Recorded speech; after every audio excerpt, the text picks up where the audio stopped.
কারিগরি প্রশিক্ষণ কেন্দ্র খোলার চিন্তাভাবনা করছেন বীজপুরের বিধায়ক সুদীপ্ত দাস। চাকরির মন্দা বাজারে কারিগরি শিক্ষা কিংবা বৃত্তিমূলক প্রশিক্ষণ অত্যন্ত উপযোগী। বেকারত্ব ঘোচাতে কারিগরি শিক্ষা লাভ করে নিজে ব্যবসা করে আত্মনির্ভরশীল হওয়া যায়। তাছাড়া কারিগরি শিক্ষাকে গুরুত্ব দিতে চাইছে ডাবল ইঞ্জিন সরকার। নিজের বিধানসভা কেন্দ্রের বেকার যুবক যুবতীদের কথা ভেবে বীজপুরে কারিগরি প্রশিক্ষণ কেন্দ্র খুলতে চান বিধায়ক সুদীপ্ত দাস। একান্ত সাক্ষাৎকারে সুদীপ্ত জানিয়েছে, ভালো মানের কারিগরি প্রশিক্ষণ কেন্দ্র গড়া নিয়ে চিন্তাভাবনা চলছে। শুধু তাই নয়, চাকরিমুখী প্রশিক্ষণ কেন্দ্র গড়ে তোলার ব্যাপারে উদ্যোগী বীজপুরে জনদরদী বিধায়ক। তিনি জানান, পুজোর আগেই কাচ্চাপাড়া পুরসভায় গড়ে ওঠা ডিজিটাল লাইব্রেরি যাত্রা শুরু হবে। সেখানে পড়াশোনা করে তরুণ তরুণীরা চাকরির পরীক্ষার প্রস্তুতি নিতে পারবে। চাকরিমুখী প্রশিক্ষণ কেন্দ্র করা ছিল বিষয়ে দেখুন, চাকরিমুখী সেগুলো ভালো প্রস্তাব, এটা মাথায় আছে এক্ষুনি এক্ষুনি। রাজনীতি একটা একটা সংস্থা, কোনো সরকারি প্রতিষ্ঠান নয়, ফলে তার সীমিত সামর্থ্যের মধ্যে যতটা করা যায় সেগুলো চিন্তা ভাবনায় আছে, সেগুলো করা হবে। এমনিতে আমরা তো আশকাপাড়া পৌরসভায় ডিজিটাল লাইব্রেরি খুব তাড়াতাড়ি ওপেনিং করতে চলেছে, পুজোর আগেই তার ওপেনিং হয়ে যাবে।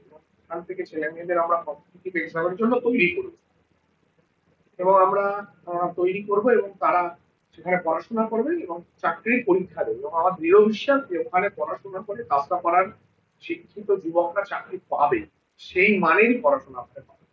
প্রতিযোগিতামূলক বাজারে কারিগরি শিক্ষাটা যদি করা যেতে পারে, ভালো প্রস্তাব, এটা ভালো, অবশ্যই ভালো প্রস্তাব, এটা আমরা চিন্তা ভাবনা করবো। এক্ষুনি কিছু ভাবিনি, তবে আপনি এটা বললেন, এটা ভালো প্রস্তাব, এটা অবশ্যই থাকা উচিত এবং এটা ভালো মানের হওয়া উচিত। কিছু অনেক বীজপুরে স্বাস্থ্য পরিষেবা নিয়ে উদ্বিগ্ন বিধায়ক সুদীপ্ত দাস। স্বাস্থ্য পরিষেবার হালও তিনি ফেরাতে চান। বিধায়ক আক্ষেপের সুরে বলেন, অতি প্রাচীন শিবানী আরোগ্য নিকেতন আজ বেহাল দশায় পরিণত।